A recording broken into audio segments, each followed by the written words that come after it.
Good morning. I think we should be live or going live. There we go. I'm always drinking when we go live, so that's exactly when we're live. Yeah, that's I was like, we're doing something a little bit different today because we want to be able to share an image with you during our tasting. So hopefully this all works as it should. Yeah, but you know, we're the So Tech Challenge that we'll just see what happens. Yeah. We'll go with it. Yeah. So good. But we've got a lot of interesting stuff to show you guys today. We always kind of go, what should we talk about? What should we talk about? And then it just evolves into all of this. Twice. I think Facebook's still going live. Hold on. Okay. I went to go see the new Bad Boys movie last night. Have you heard of the new Bad Boys movie? Or have you seen any of the other movies? No, I have not. They're hilarious. But first, we went to the movies, and my husband bought tickets, and it's the tickets where you like pick your own seat, right? Okay. We get there, and we're like, other people are in our seats. What's happening? Oh, we were at the 6:30 show. He bought for the 9:30 show. And they didn't even look. Nope, he didn't. He's like, I swear I bought it for the 6:30 show, so we were able to exchange it for 7:30. Attendant didn't even. No, they just let us right in, no problem. There were so many people there that they were checking at the door, and yeah, Didn't even look. then. But I mean, 6:30, 9:30, I guess you could flip that. Yeah. Really easily. Yeah. But the movie was hilarious. Okay. If you end up going to see it, like Martin Lawrence was like the star of the movie, obviously, but like hilarious. I was like, where's my phone? Because I want to make sure we're actually live. It says we've got a viewer over there. Our so. setup was a little sketchy today. Yeah. I think we got a lot of weird stuff going on. Oh, yeah, it says we're live. Sitting next to a barrel, good. no less. Yes. So, I mean, good morning. It's been a weird week. Like, It's been cold here. Yeah. In Michigan. For it was June. 80 something, and now, like, yesterday was 45. I think it's supposed to be up to 85 today, Yeah, right? it's supposed to get really hot. Now we're supposed to get a heat wave. Oh, yay. I love those for us. Yeah. Especially because we got Thank the you, humidity. Bill. We had to use, like, a different tech stack today so we could show you a picture, and so I was worried. Yeah. And there's no way if I was doing it that it would happen. You'd be seeing the picture in my hands held up in front of the camera. Yeah, well, it wouldn't let me upload an image any other way. It was like you can do a video, a PowerPoint, all these other things, but not just an image. No. So that's something. Good for you for figuring it out.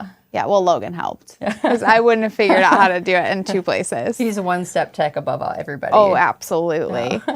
You may see that our third friend is here today. It is not Lori. No. She's at a meeting, but whatever. I guess we forgive her. Yeah, this one time. But did you know that our Jamaican Blue Mountain comes in these lovely barrels? Aren't they cool? So it's actually certified. So here's what's funny. Is it Mavis Beacon or something? Mavis Beacon is the typing program, which is super fun to play It's when you're something 14 Mavis, and though, learning. isn't it? Yes. Mavis Bank. Mavis Bank. So here's what's funny. I always thought Mavis Bank love was Mavis a Beacon. bank, right? Mavis Beacon was so fun. So fun. Like, I would always like, Total detour. The chameleon game where, like, it stuck its tongue out and had to get, like, the letters. Hey, did they still have Mavis Beacon to show kids how to type? I'm not sure because we only played it, Grandma had it. Yeah. And so she would let us play it on her laptop growing up. What's weird is that, like, we played that for fun. Oh, I loved that game. I know, but, like, it was literally a teaching game, and we had fun. fun playing. Did anybody play Mavis Beacon? Or, The best typing game ever. Yeah. And then you're like, I'm going to get my time down. I'm going to get my time down. Yeah. I got pretty good at it. Yeah, but I don't feel like I can type that good now. Like, I feel like I type better at that age than I do now. I surprise myself, though, because when people are in my office talking to me, I can, like, type, just, like, keep typing, and usually it's completely fine. Yeah, I'm not that. I'm a little too scatterbrained for that. Back to Mavis Bank. Back to Mavis Bank. So Mavis Bank is actually a town in St. Andrew, Jamaica. So Mavis Bacon. Mavis. Gotta stop now we're saying all it. over the It's place. all in me now. Mavis Bank. Mavis Bank. They are a coffee factory, and they receive coffee from over 6,000 farmers In Jamaica. Yep. And so they actually certify that the coffee is actually Jamaican coffee and not from anywhere else. And not only Jamaican, but they also grade it. Yeah. And so, like, for us, we get barrels of Jamaican in these to certify that it is 100% authentic Jamaican coffee. That would be really cool for, like, when we have somebody about to reach 250 orders if we sent them a barrel. Yeah, that's actually a cool idea. Because we get, what, maybe 10 a year? Yeah. We don't get that many and barrels. this is actually a small barrel. We get giant barrels too. We haven't got one of those in a long time, though. Yeah. I have a big barrel at my house. I've got a big barrel too because I made a table out of mine. I put a tabletop on it and put pennies on it, and it's pretty cool. And now it's a plant stand. Yeah. Table, plant stand. Ours has been used as many different things over the years. My favorite, though, is like in our first house, we didn't have a lot of room for a Christmas tree. Yeah. So I got one of the like little baby Christmas trees, and we decorated the top of the barrel with like fake snow and put our little Christmas tree on it. Did you take a picture of that? Oh, I'm sure I've got one somewhere. I'd love to see that. And the entire time we lived at that house, that's what we did. Oh, nice. Yeah, we just didn't have room for a tree. Yeah. Well, the barrel, I don't know. It's a cool prop to me. I really like it. And it comes inside a bag in the barrel. Yeah, and actually I think there is a bag in here. So that it's like, yeah, there is. So that it's protected. Yeah. But literally it is certified and stamped from Mavis Bank. That we know that it is an authentic Jamaican coffee, which is super important to us because we don't do a blend at all. Like there is nothing but pure Jamaican coffee. Or Hawaiian Kona. Yeah, both. Like there's absolutely no blend. So for us, we know that when it comes to our door that it has been certified, stamped, traded off for their newborn child, that this is a real authentic product. Yeah. And I know for myself, like I really prefer the Jamaican to the Kona just because I think it's got a little bit more flavor to it. Sure. The Kona is so good, but it's just like a super balanced cup of coffee. Yeah. And actually our beanery blend is kind of like a different version of replicating the Kona. Like Grandma loved the Kona, so they developed beanery blend to make it to be very similar. Well, and in a more affordable version, I'll say. A much more affordable version. The Kona's a little It's not made with Kona beans. Yeah. The beanery is not made with Kona beans. I like the Jamaican because it is like smoother than smooth. Yeah. Like when you try the Jamaican, there's like no why didn't bitterness. We do Jamaican when we came in here? Right. We totally should have. There's no bitterness. It is just smoother than smooth. I guess that's the only way I can describe it. Well, and that kind of leads us in to our unflavored coffee. We, in the last couple years, haven't really introduced new ones or put them into K-Cups, and we are going to be doing that. Yeah. So some are already online, but by July 1st, they will all be online, including the Jamaican and Kona. And those will still be 100% authentic, 100% Jamaican Kona, no fillers, no mixers, anything like that. Right. People have been asking for us to do that for a while. And I remember one time a guy actually messaged us and asked us to make a box of it. And I remember we did it on our old machine. But we were like, it's going to have Michigan lids or something. Yeah, like, it's going to say something weird, but we can do it. But yeah, it's such a good product. And obviously, so I'm calling these our luxury pods. Yes, absolutely. Because Premium. this is not, I mean, just like the Jamaican and the Hawaiian now are a very more expensive product, these are definitely your top of the line, you know. Absolutely. Luxury coffees. And we'll be adding the Pacific Dark Roast and the CB Select, and later, hopefully, some Costa Ricans. I think the Terrazoo and the La Manita are coming now. Yes. But we got asked for a little bit of some dark roast and just really some more varieties in the unflavored coffees. Yeah, I think that I've already seen quite a few of these going out the door. So I think that people have already kind of caught them. We realized this morning, like, have we told anybody that we're doing that? Which leads us into a different discussion. Yeah. So outside of flavored coffee, unflavored coffee has its own flavor tasting wheel. Yes. This was developed by the SCA in Specialty Coffee Association. In 1995. And in 2016, they did a big update to it. I'm going to actually put it on the screen for you to see. Hopefully everybody will be able to see this. Maybe.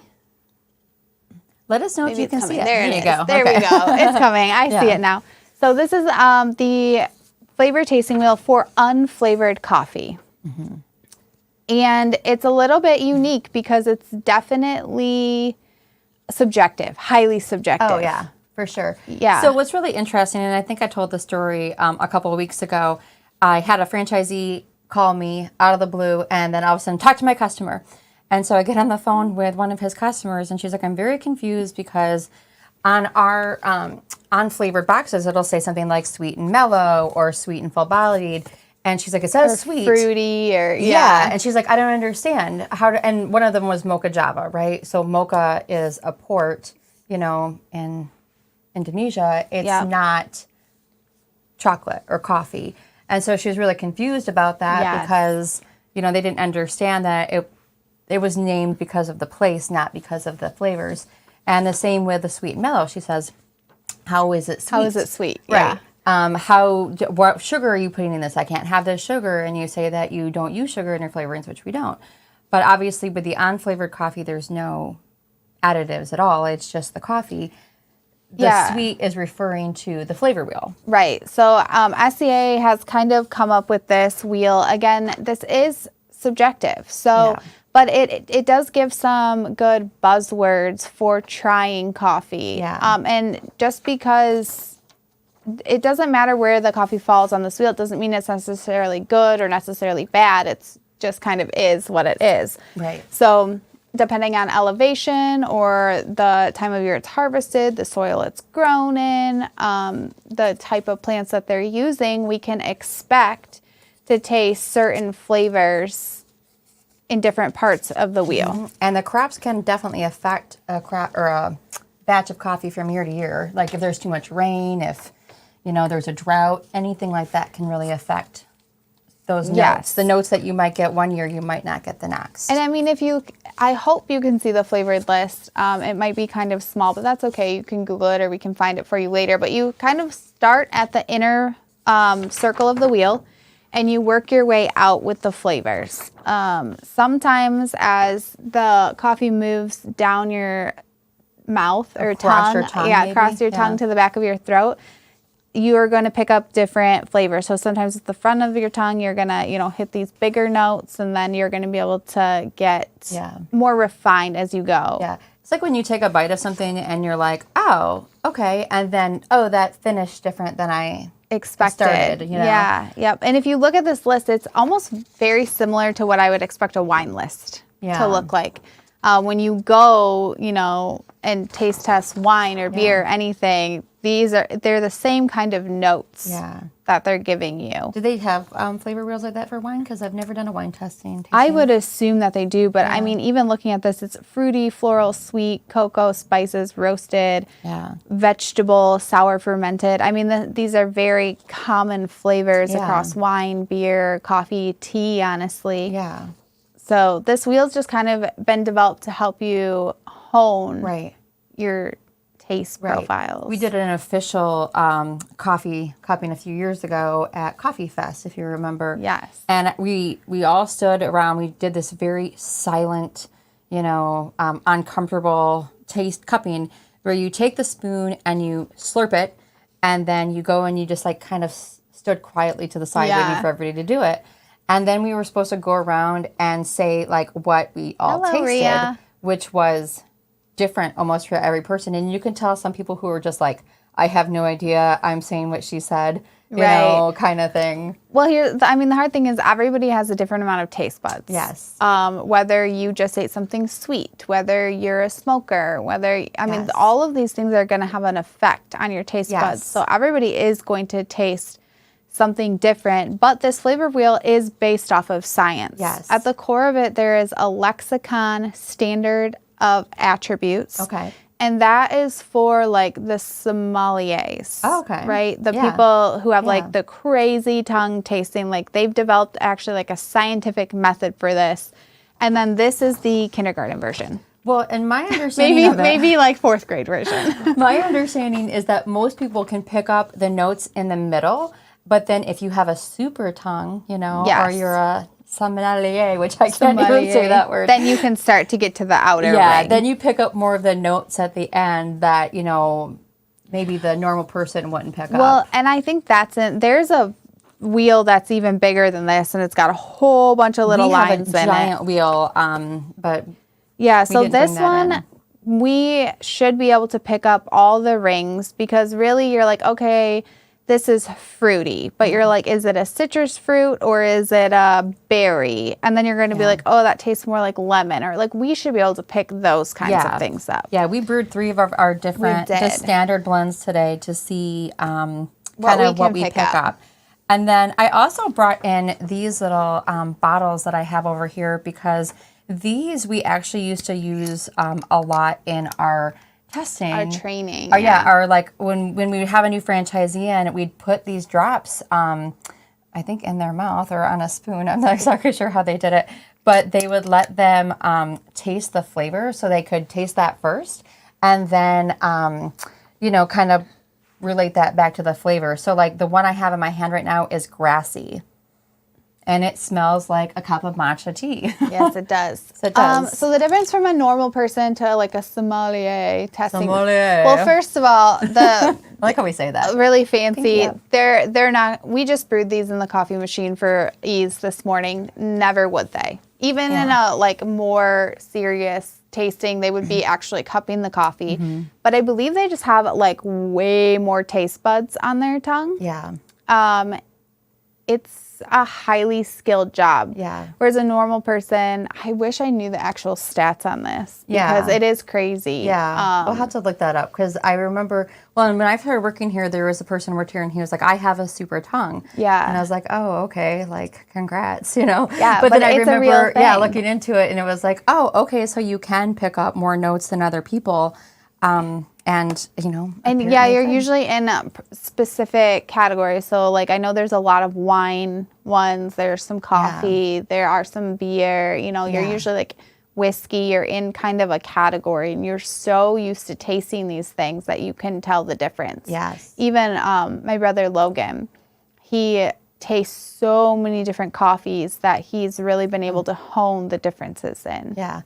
You know what, Ria, we're going to do another look into the super tongue and how someone knows that because that would be interesting. It's the amount of taste buds on your tongue. Yeah. But also I don't think you can be a smoker. You can't there's certain things that will mess up your taste buds. I feel like definitely and I remember there'd be there was a person who was a smoker and it was like, oh, okay, but everything that you taste you have to kind of take into account the fact that you'd be like, this is too sweet, this is too sweet, this is too sweet, and we're like, I don't know, but scrape that layer of ash off your tongue, I mean, yeah. So it's we have to take that into consideration. But even for some of my brothers who just generally don't like sweet or flavored or anything like that, we just kind of discount their opinion a little bit because it's not something that they would ever choose to drink. Yeah. But I find it funny when they do R&D with us, we really catch them off guard sometimes and they're really surprised. They're like, oh, it's not what I would have picked, but that's good. Yeah. It wouldn't be my morning cup, especially in the flavored, what was it, the apple one where they were all like, ooh. Yeah. Yeah. Ooh. So this is really cool. So there is kind of stages to starting this. So we're going to taste some coffee, and we're going to kind of start at the center of the wheel. I think you've got the breakfast in your hand. Yep. Okay, so I'll grab breakfast too. Breakfast. And I can't remember what we classify the breakfast as. You can smell too because obviously our senses are really strong, so smelling will help you taste. So in an official cupping, you actually do, you smell the back of the spoon first before you actually do the slurp. And when you do it, you're supposed to slurp it, you are supposed off of to a slurp spoon, it. I'm not doing that today, and but you are supposed to. Yeah, whenever you do a a cupping, it's kind of uncomfortable because you feel like you have no manners. It's and you're not supposed to slurp your soup, right? Yeah. So why are you supposed to slurp your coffee? But you do it because of the way that you get the coffee to shoot over your tongue. You want to feel it in your whole mouth. So not only are we looking at the actual flavor wheel, we're also looking for acidity, and not pH acidity, but acidity and the body, so the almost the mouth feel of the coffee. Yeah. And I have a little chart for mouthfeel. So light, medium, and heavy. So a light mouthfeel or a light body would be watery, tea-like. It could be described as silky or juicy.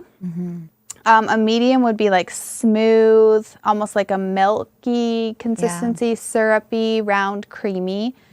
And then a heavy would be like full, velvety, like it fully coats your mouth. Like I feel like this is probably a medium body. So a breakfast. Definitely, like I get the velvety notes in that for sure. For sure. And then I feel like on the flavor wheel, I'm almost not quite sweet, but almost like a caramelized or molasses or something. Not super dark though. Yeah. It almost is balanced out with. Look at my words. What do you think? Yeah. Because I feel like we're up over in here. So but it's not like grainy or ashy. No, but I would say you could say like nutty or cocoa. Yeah, I could go with a nutty. But then there is that like nice sweetness in it that's towards the vanilla, but not sweet, like a fruit. But I'm going to say at the end of it, I get a bit of that citrus fruit on it too. Do you? Yeah. Just a little bit of that that brightness to it. But again, like it started out a different way and then it ends. And as it cools, it's going to change too. Yeah. So and this is definitely cooling it. That's something to take into consideration that as it cools, good morning, the mouthfeel can not only change, it will adapt, and the flavors are going to adapt. Kind of like with a flavored coffee, you really notice that flavor as it cools.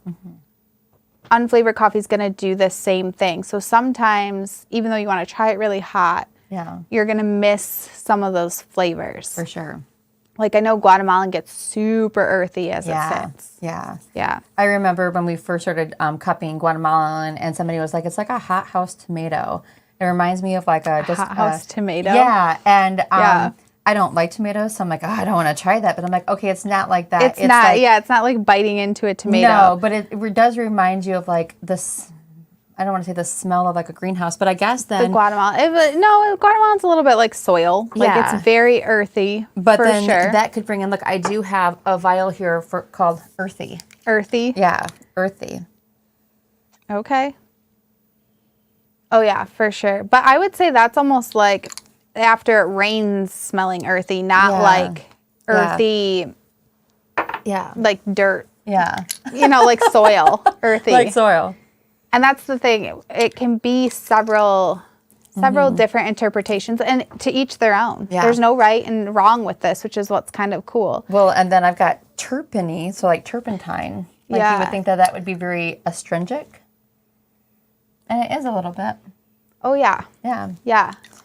I don't know. I think it's kind of cool. I would encourage you to try your morning coffee with a flavor wheel. You can just look it up online and see what you're tasting and what you're seeing. And the more you do it, the quicker you're going to be able to identify the flavors that you're tasting and learn what you like and don't like. Right. Like our Costa Rican La Manita, right? We always say it's milk chocolate, not dark because some flavors pick up dark, but this one's milk chocolate, caramelized sugar, and citrus orange. And these will be regardless of roast levels. Yes. So the goal of roasting is to bring out the flavor notes that we want to taste and have the body that we want on the coffee. Yeah.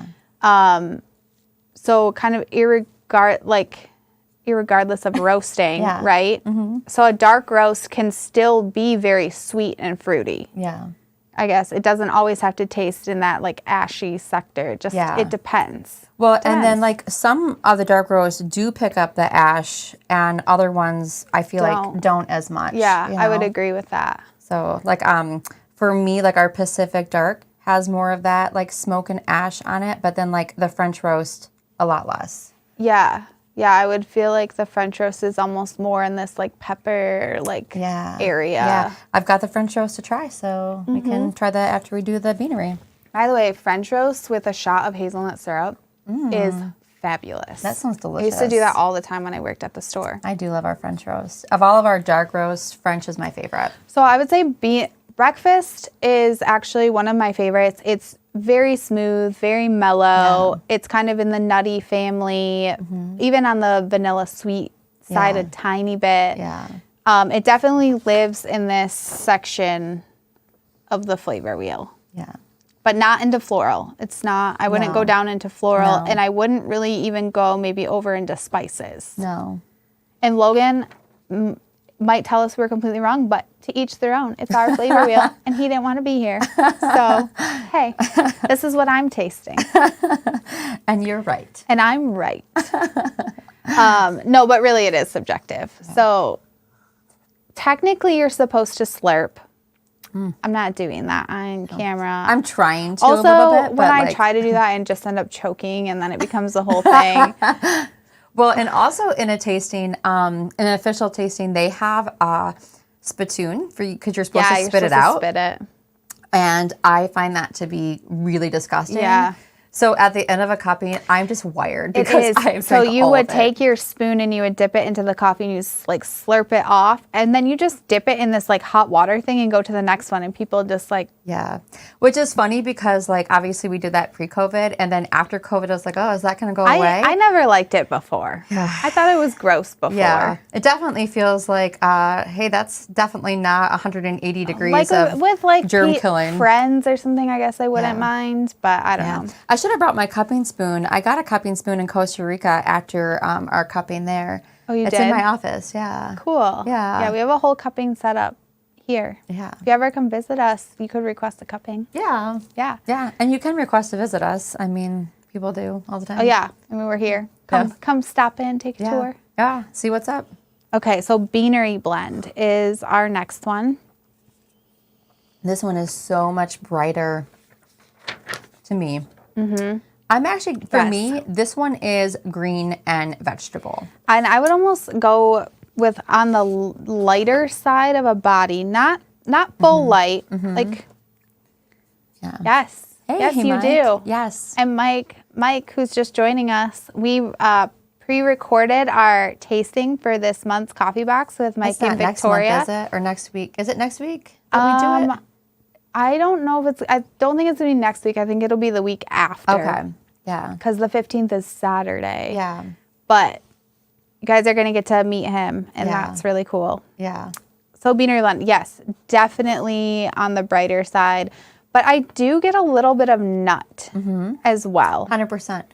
Yeah. I'm going to go, and this sounds like a really weird flavor combination, but like nut and green tea. Yeah.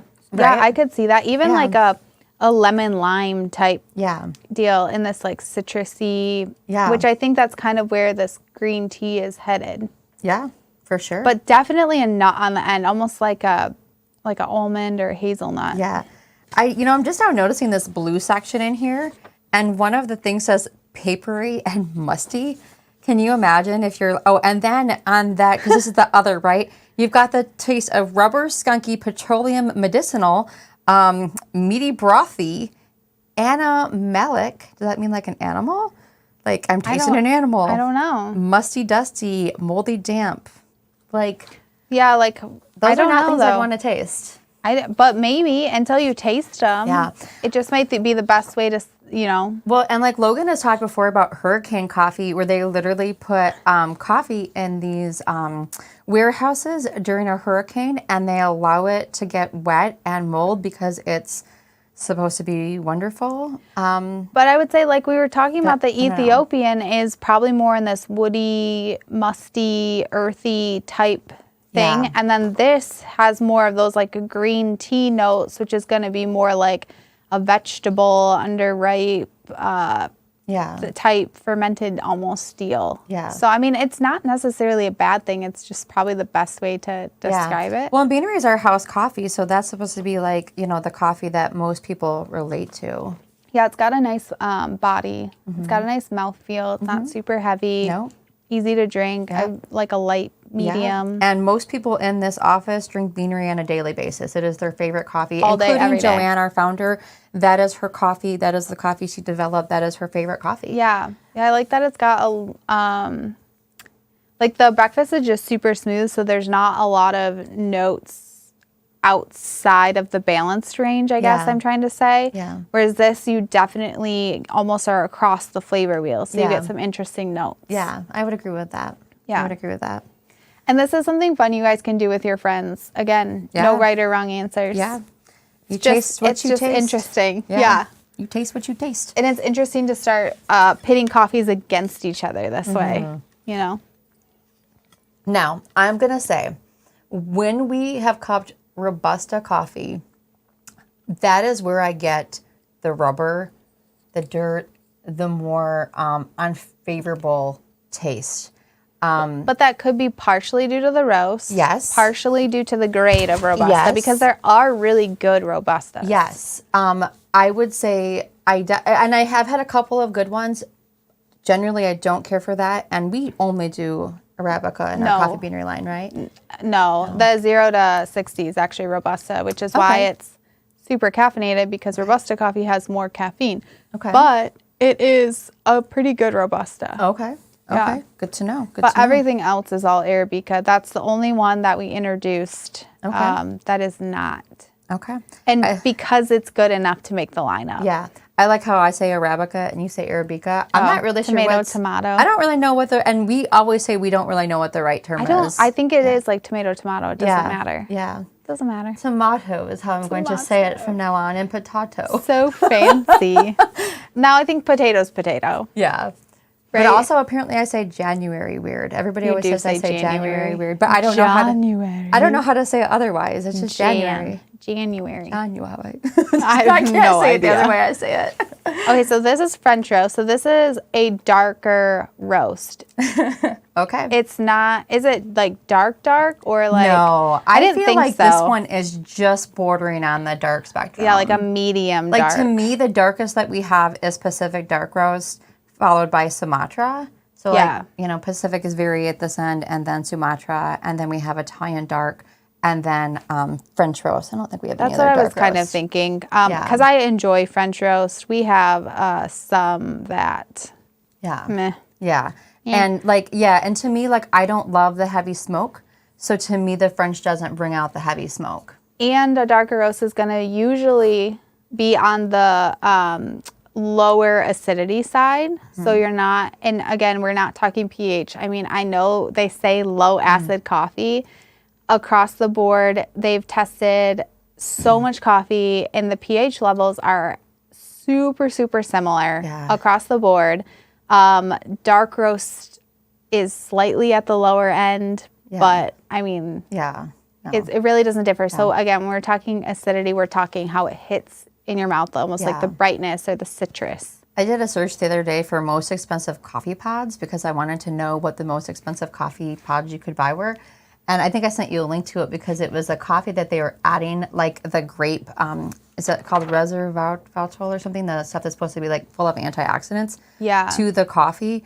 And it was like $60 for 30 pods, but you needed 90 days worth of pods to get the effect because it was supposed to increase your circulation and like make your heart feel good. Wouldn't like caffeine just do that? Doesn't caffeine do that? You guys, like, it blows my mind. Wild. Like what the internet will try to sell you. And like for a while, I was definitely like that person. If Facebook gave me that ad, I was like, oh, let me look at this. How will it improve my life? You know, I've wasted so much money. So, I mean, this is definitely dark. Like there is the tobacco-y flavor, I think. But it's not bitter. It's just dark. So also in the roasted, there is some smoky. So the mouthfeel on this is super interesting. It kind of picks up a wine, but I'm really getting a lot of chocolate and spice on this. Yeah, I would go with a heavier mouthfeel though. Like you definitely feel it. Yeah, it's definitely full. And it's dark chocolate, not milk chocolate. Yeah. Like you get that kind of taste. Yeah, you could go even to a dark chocolate, almost like a peanut, like a. Yeah. I don't know why peanut feels like a darker nut, but it does for some reason. It's good. Yeah. Though. It's good. It's not bitter. No. But yeah, I definitely see how you get into this burnt section, but it's not so far into it that it's like. It's more char, you know?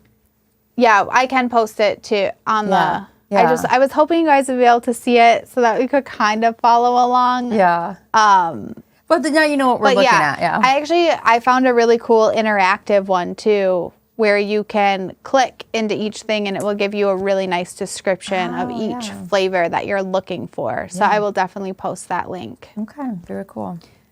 But this is developed by the SCA, the Specialty Coffee Association, and they did have a big update in 2016. There was an older one, which is the one we have on our wall from 1995. I was looking at it this morning. Did you happen to look at it close up? The glass was broken, so I didn't go over there. So there was like another subsection called like fats absorbing odors.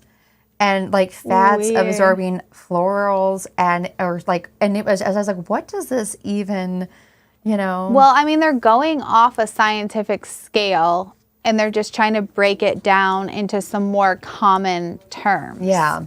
And the biggest thing is practice. I mean, sitting with people who are very good at determining flavors like Logan is super interesting, because he'll taste something and he'll be like, I taste this, this, and this, and I keep tasting it. And then eventually I'm like, okay, I see what you're tasting. And then the next time I taste something, I can recognize it. Yeah, you know, sure. Which is kind of cool. Yeah, I wish he would have come, but he said he looked like a homeless person today or something along those lines. Which, he was like, do I look like I want to go live today? I'm like, do we? But you can join us. Fair. I think he was like working on a machine and he's all grease stained up and, you know. Sometimes he'll come in and he's just covered in coffee grounds and we're like, oh, fun. You know, were you inside the grinder today? Yeah. Or sometimes he comes in and has a straight Stitch Fix get up on and looks great.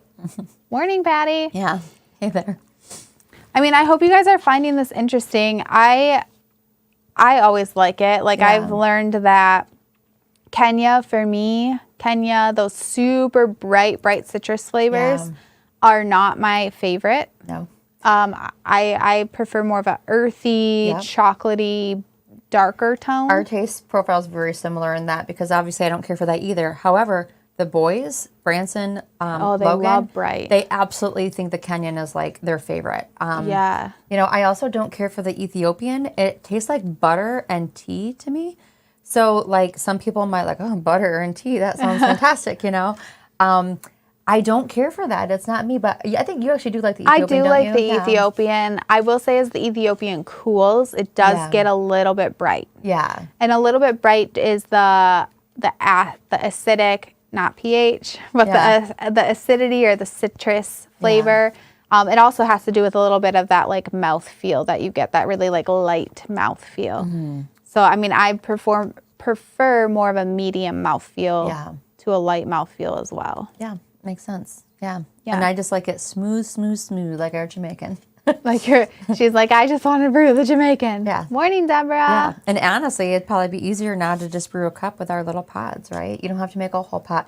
Because it would kill me if you ever had to throw away Jamaican, just because it, you know, is so expensive and so precious in my eyes. Yeah, that is kind of a better way to try it. And then you can, you don't have to brew a whole pot. You can try it with friends or split a cup or, you know, anything. Like there was a couple of times when I worked in the store where I'd brew a pot of like Hawaiian or Jamaican as a special treat, and I'd post it on Facebook.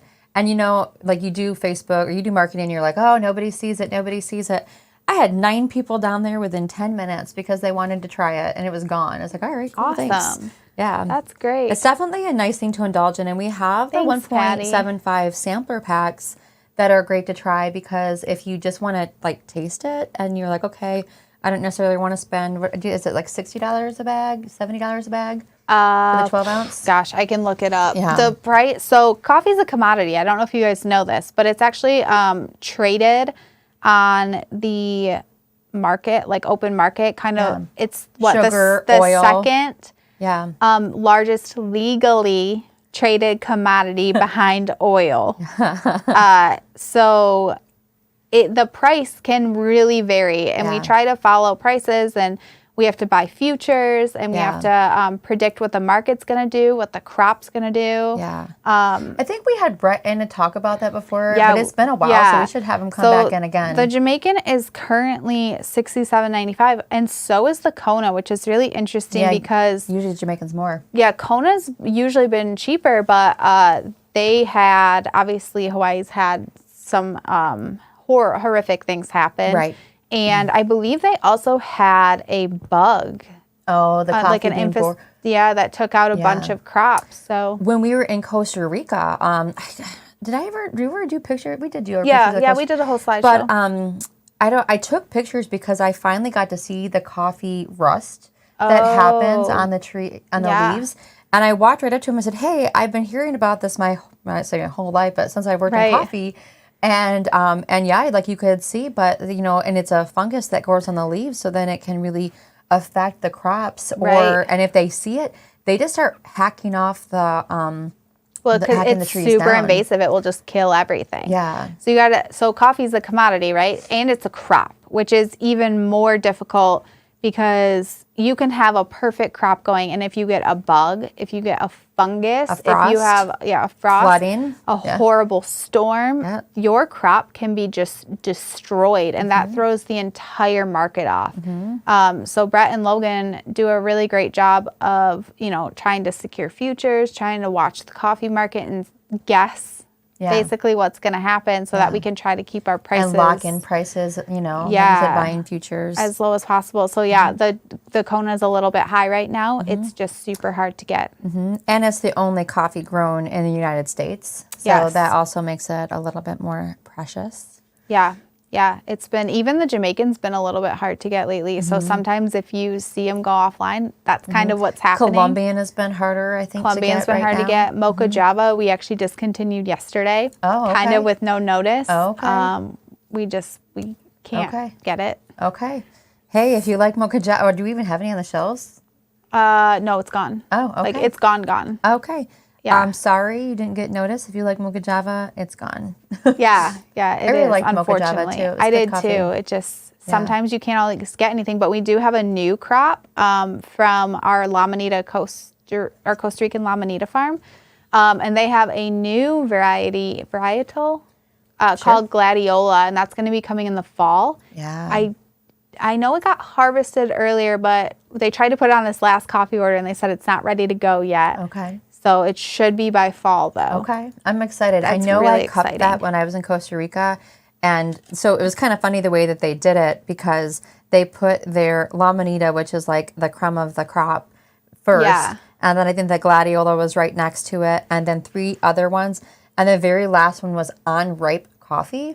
Ooh. And on-ripe coffee, you guys, is straight up foul. Like, it is disgusting. I mean, if you think about, like, I don't know if you guys drink tea, but if you make tea and you don't steep it long enough. Yeah, or you oversteep it. You leave the bag in and you walk away.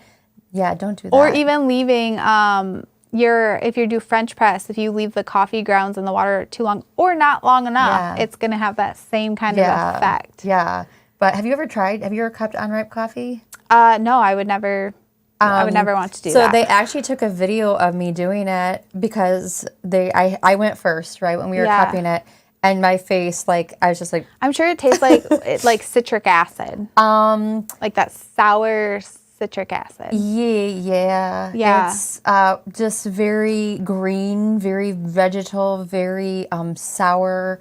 Yeah. But the people of Costa Rica actually like that coffee. Interesting. They serve that coffee locally. I think it's like a local delicacy or whatever, and they don't serve it to the tourists, but it's like what they enjoy. Yeah, I mean, it's probably almost like, when you have a banana and it's green. Yeah. Like, I can't stand that green taste. Yeah. That not right Worse than taste. that. Just very sour on the tongue. Yeah. Not good at all. I know there's a video out there. If Kirby was watching, I think she took the video. Of your face. I can't even imagine my mom. She just spit it out. Yeah. Ugh. Yeah, I don't even know that she did it. Probably not. Wasn't good. And then Angelica, our franchisee in Texas, she was like, no, I'm not doing it. Yeah. Subscription boxes are going to start shipping, I believe, today. They'll obviously continue shipping through the 15th. I know a lot of orders drop on the 15th, but Vicky's got like a whole pallet. There's of a lot of there. Father's Day cards, so we're going to try to push some of them out early and hope you guys can kind of get them before Father's Day. Yeah. Such a great gift. Ice cream social. This was a fun box. Have we even announced that was the flavor yet, or the theme yet? Yeah, the theme's been announced. Yeah, I just didn't know if we talked about it here. Oh, I would think so. Yeah. I would think so. But this was a partnership box with our friends who own an ice cream truck. Yes. And you'll get to meet them and learn more about them. Yeah. But it was really fun. They actually did all the social media pictures for us on the ice cream truck. Yeah. Which was super cool. Super cool. So yeah, thanks for the partnership, Mike. That was super fun.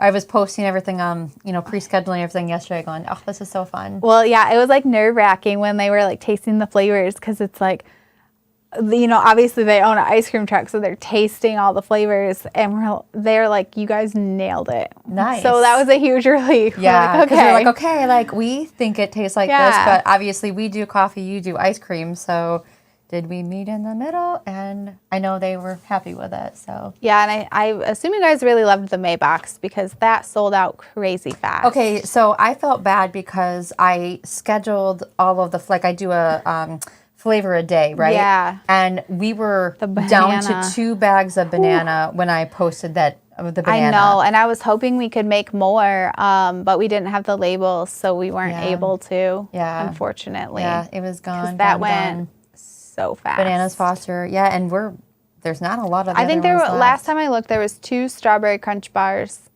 and then there was some of that marshmallow lollipop, which that marshmallow is so good. So it smells so good. And then there's the decafs of most of them. Yeah. Maybe not bananas though. Yeah. Okay. So it's good. Yeah. Yeah. That was a very popular month, which I mean, obviously we picked the 4 best flavors, right? Yeah.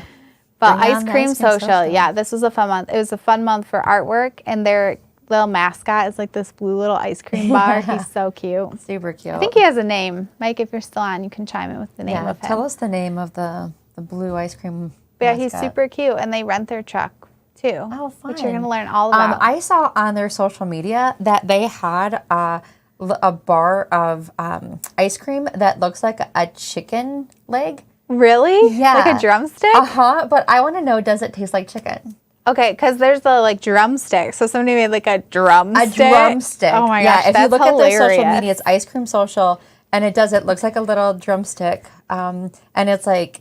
Patty, I'm glad you're a fan of decaf because there is a lot of decaf of the flavors. So if you want to try something, I mean, and by a lot I mean like there's probably like 10 left. So don't quote me on a lot, but there is enough to grab some decaf. Yeah, for sure. Definitely want to do that.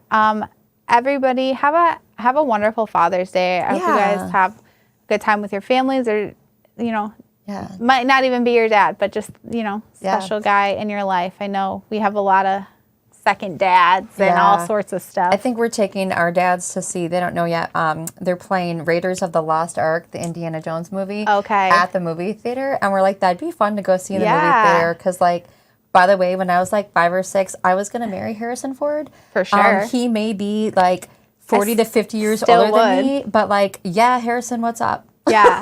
Yeah, we do a golf scramble. I act like it's every year. We started it last year. Yeah. But that's fun to start a tradition, Yeah, we're all kind of getting older, so we do a family scramble, but then we add in silly games. Fun. Everybody gets to throw the ball one time, and everybody has to decide on one club to use for the whole hole and stuff like that, just to spice it up. That way it's not super skill based. There's definitely luck involved. You've got some very good golfers in your family, yourself included. I think you're a good golfer. I have some good shots. I can drive a ball like no other. My short game leaves a lot to be desired. I have no game, so I mean. Did you miss what's in the bottles? Oh yeah, so the bottles are actually these little things. They're from the 90s. I found a letter dated 1997. 1997, and they are part of how we used to train franchisees and even people working in the warehouse to identify some of these different flavors. Yeah. So they're basically extracts of wine, herbs, spice, stuff like that, and they could actually taste them and just get a really powerful punch of that flavor. This one says winey, and I know, Deborah, we've talked about a wine flavored box before. This is all wine, girl, but it's that very acidic, wine flavor too. It was a tool to help identify the flavor wheel. Smell that. That's got so much spice in it. It's called herby, but to me it's more spicy. Yeah. Yeah. So just a cool tool that we found and we thought we would show to you. Yeah. Flavor tastings come a long way. Yeah. In the last 20 years. So it's cool to keep evolving and learning new things. Yeah, definitely. We've learned a lot in our time here. Yeah. But you guys have a wonderful week and happy Father's Day. And thank you so much for joining us. Yeah. Have a good day. Take care. Bye. Bye.